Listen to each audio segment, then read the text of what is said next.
What is going on, everybody? This is Yes I Read That, and today I am reviewing A Hero Born by Jin Yong.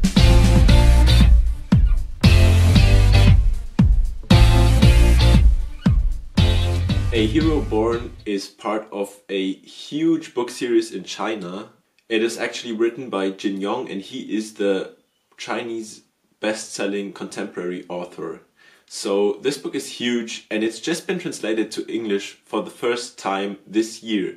So I couldn't pass it up. It is set in China around about year 1200, which means that there's a war going on between Song and Jin, and it's shortly before Genghis Khan is forming his army in Mongolia and invading China. So there's a lot going on in that time span in China, and this book is actually part of a series that is spanning entire dynasties there. So it's a huge epic, it has fantastical elements of Chinese origin, and it's really amazing. I personally like the book a lot, but it's very different from what you usually read in modern fantasy books.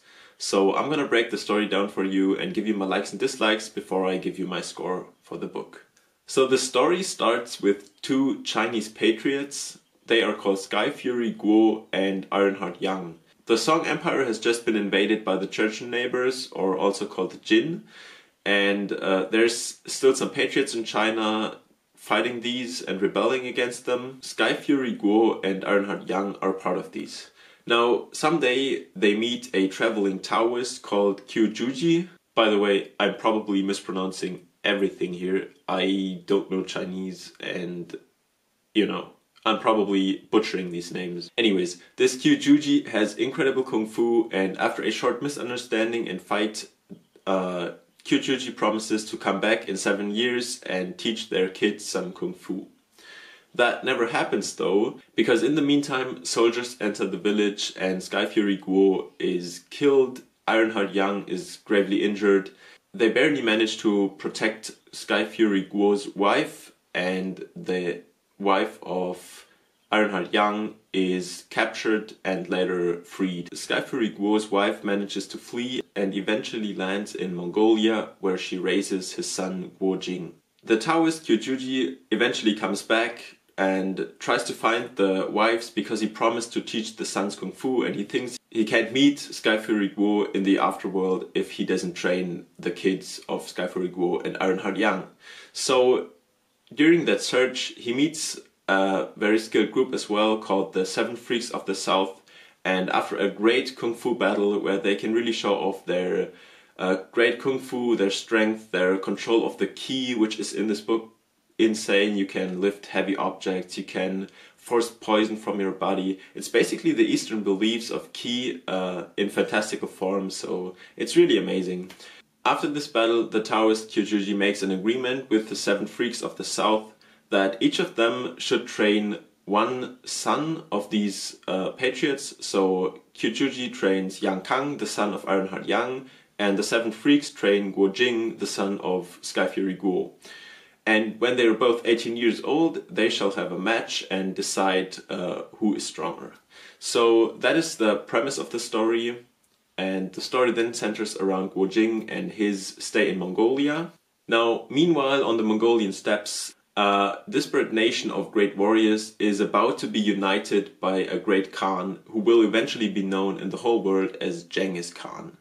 And through some twisted fate, Guo Jing actually ends up in the army of the Khan. So that gives the story a whole new twist, and I really enjoyed that. Guo Jing himself, the main character, is really humble, he's loyal, he's not the smartest, he doesn't get some things, but he's really humble, he's down to earth. He lives in the Mongolian steppe where they really don't have any riches, and he's pretty much the opposite of the enemies he has to fight later. They're privileged, they're cunning, backstabbing, they are perfectly trained in the martial arts. And Guo Jing is just kind of the opposite of some of these attributes. So I hope you understood the story a little bit. It's kind of complicated to explain, and there's all of these names and these groups like the Huanzhen sect, and it's pretty complicated to grasp all of that in a short time.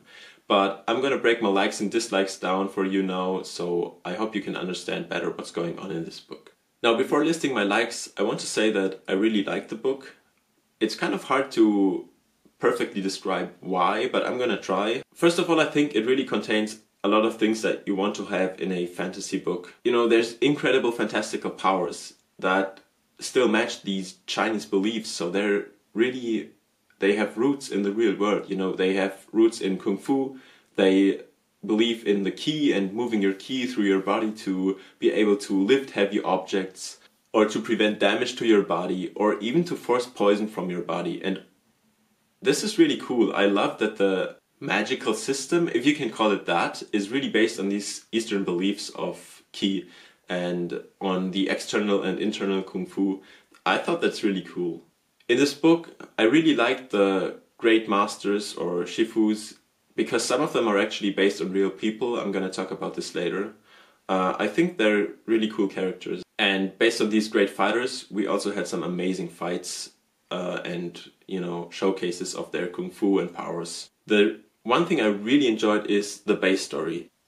In that time in China, there was a lot going on. The Song Empire fighting the Jin, which eventually leads to the Jin dynasty that was actually happening in China in the real world, you know. The uprising of Genghis Khan, who will eventually invade China from Mongolia.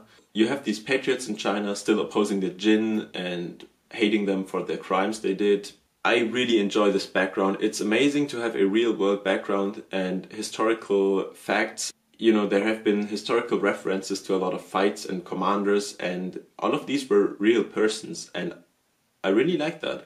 I love this about Naomi Novik's book, Her Majesty's Dragon, and I really like it in this book as well. I really love reading a fantasy book, but still getting to know a lot of information about something that actually happened in our world and getting a lot of references to people who actually existed.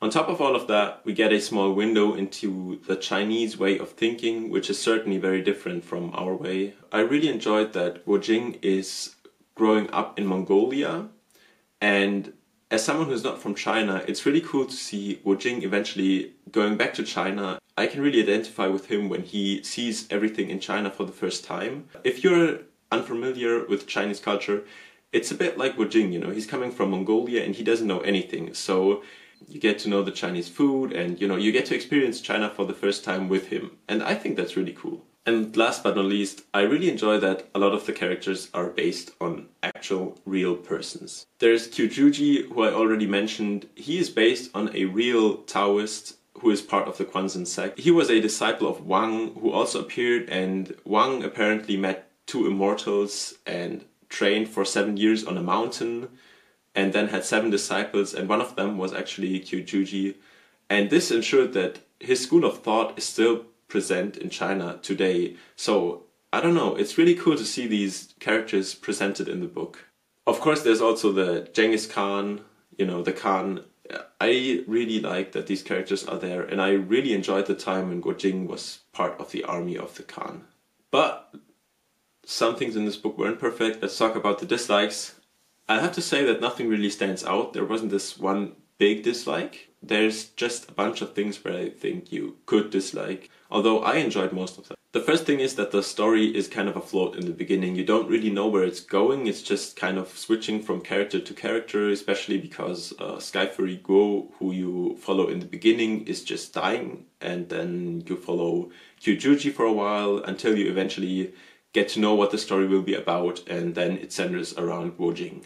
And after that, I really enjoyed it, but before it's kind of weird. If you don't like Kung Fu or the way these fights are described, then I could see you not coming to terms with this book, because that's just a huge part, the Kung Fu and the Ki, and I really enjoyed that because it is such a cool glimpse into their culture, but I can see why some people dislike it, and in that case, maybe it's not for you. The last thing that could be disliked, although I really enjoyed it, is that the language is very different from what you read in modern fantasy novels or just modern novels. And I think that's partly because it's translated from Chinese, and Chinese is generally very hard to translate perfectly, but also because it's been written in the 1950s in China, and, you know, books back then are nothing like modern fantasy books. So the writing is very different, but I enjoyed it a lot. but maybe someone dislikes it, I don't know. I gave this book a 9 out of 10. I really enjoyed it. I think it's a great fun kung fu adventure and getting to know these Eastern thoughts and beliefs. I mean, who doesn't want to read about the Song Empire being invaded by the Jin, about the great Genghis Khan? I don't know. I just can't wait for the second book, but unfortunately I'll have to wait until 2019. The only thing that I thought was a bit weird was the beginning, when we had these character jumps until we eventually land at the main character, but that's just very different storytelling from what I'm used to, and maybe that's why it kind of threw me off. All in all, I can highly recommend this book to anybody who wants to get to know a bit more of Chinese culture. If you enjoy it, you can get really engrossed in the culture. I really enjoyed it. So yeah, that concludes my review to the book. If you read it, make sure to let me know what you thought in the comments below. If you enjoyed this review, make sure to leave a like or maybe sub to this channel, and I'll see you in the next one. Till then, bye!